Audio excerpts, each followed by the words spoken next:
On this occasion of International Chef Day, let me explain you about some healthy meals that you can have regularly. The joy of pretending like you're hosting your own cooking show while making a meal can't be compared with any other joy. And the key to be healthy is to start your day with something basic yet effective, just like this tea.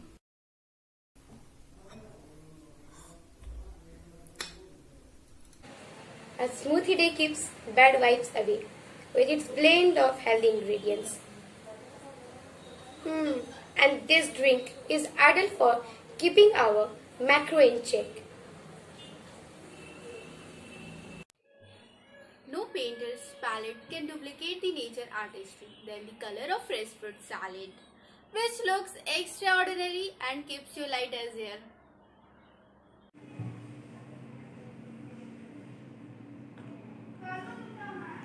Something you can have anytime and anywhere. Yes, sandwiches are wonderful. You don't even need a plate and spoon to grab a bite of happiness. In order to have a strong and muscular physics, we must need to have a protein in our meal. And what's better than paneer? The delicious combinations of healthy fats and proteins coupled with vegetable are perfect to keep you going. Desserts are the fairy tales of kitchen, a happily ever after of all the meals. Size doesn't matter, it's all about the flavors and something that makes you happy.